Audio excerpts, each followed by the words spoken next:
Hey everyone, we are back with another episode of Urbex Horror Stories. And for those of you wondering, we are planning another organized exploration during the last week of this month, and we will be uploading either more narrations like this or small explorations up until that point. But as of now, let's begin the newest addition to Urbex Horror Stories.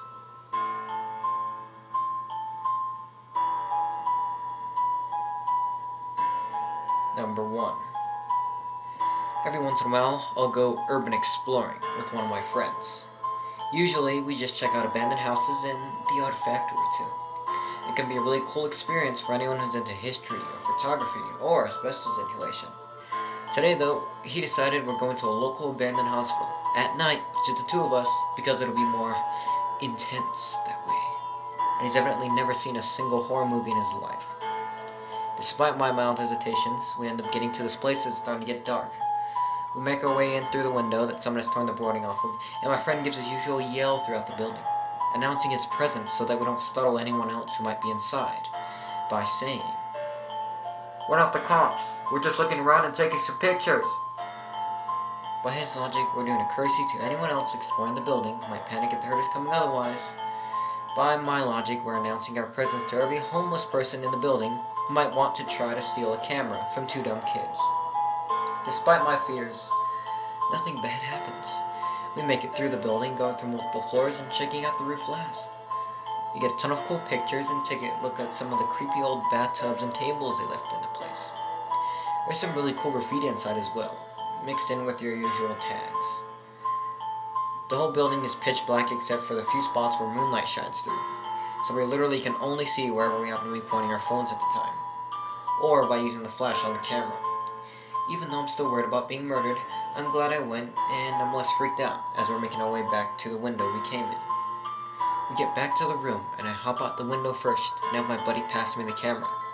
As I take it from him, and he starts climbing out the window, a soft voice from what sounds like just 10 feet or so inside the building says, "Wait." I look around my friend and can just barely see a silhouette standing in the doorway from where we entered the room. Now, I'm not proud of what happened next, but in that moment the force that was my adrenaline propelled me away from that building with enough forward momentum to last until I was at the edge of the property, back towards the road. My friend followed after me quickly, more so to laugh at me than out of fear. He didn't seem to be too worried about it, though he agreed he definitely weren't going back. I know this isn't the most exciting story, but what terrified me at the time was that I was 100% sure we were alone in that building. It was dead silent aside from us.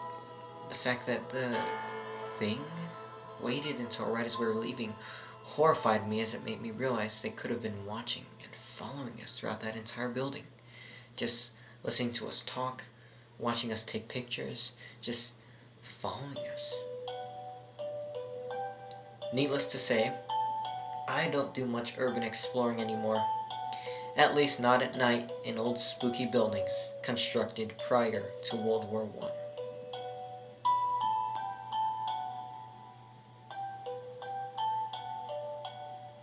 Number 2. You see, right across the street from Los Angeles City Hall, there used to be a condemned parking structure that went 4 stories underground. The bottom story is completely flooded, and I went there a few times with some friends. Some of the creepiest things we found were makeshift living areas in the back of the 3rd floor down. That in and of itself isn't creepy, but the complex was so completely dark because it was underground, the idea of someone living that deep in the parking center kind of had us all feeling like we were being watched. By far the creepiest thing we ever saw was when we approached the 4th level. The water was completely stagnant and covered in a slimy film. Everything looked normal as we walked by, but 10 minutes later, when we passed by again, heading to the exit, there was now a tiny raft at the edge of the water, with wet footprints heading towards the exit.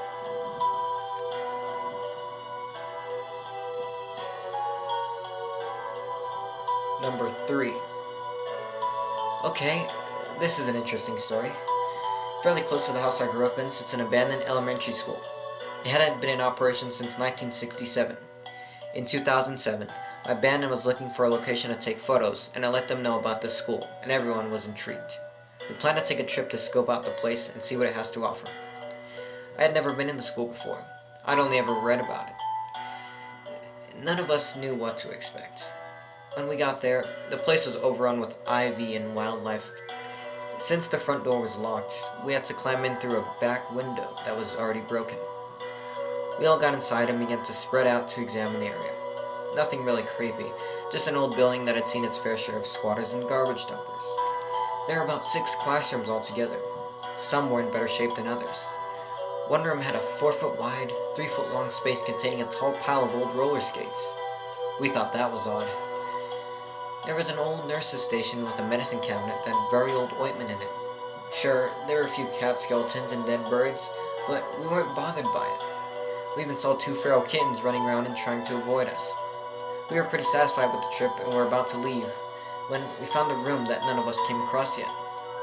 It looked like another classroom, but this one had a small door inside, about half the size of a normal door. We opened it and were presented with stairs going down into a dark area. We had phones and flashlights, and we soon found out that it was the boiler room. Along with the standard stuff you'd find in a boiler room, there was a long corridor that seemed like it went on forever.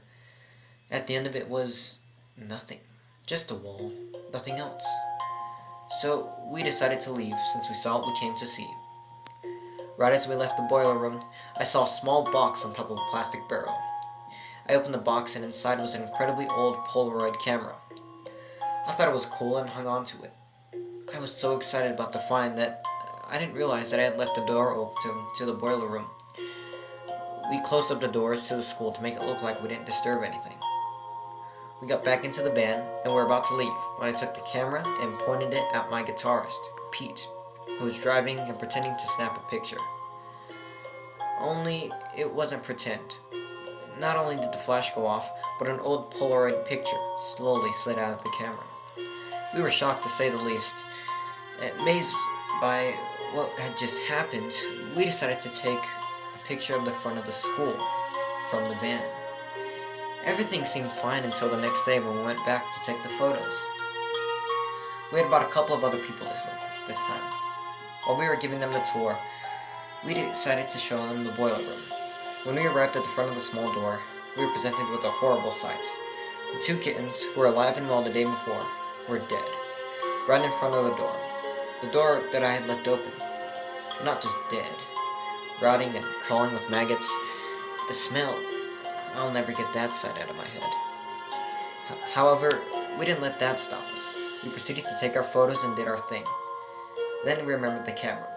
We showed the new people the camera and they were amazed that it still works and that it had still working film. We showed them the photos we took with it. Everything was alright until we got to the photo of the school. We'd closed up the school. I know we did. We had to, so that no one would be suspicious and prevent us from visiting again. When we looked at the photo of the school again, the front door to the school was open, wide open. We just looked at the picture with our mouths open. I couldn't believe it. It seemed so unreal that I still have trouble believing it. Being the skeptic that I am, I decided to recreate the photo by taking another picture with the camera from the same vantage point. This time, the doors were closed. I can't explain anything that happened. It creeps me out to this day to think about it.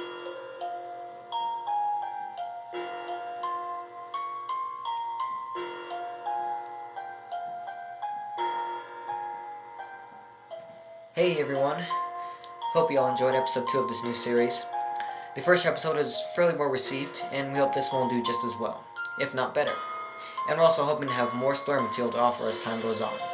Be sure to send in your Urbex horror stories by email or by contacting us on our Reddit page.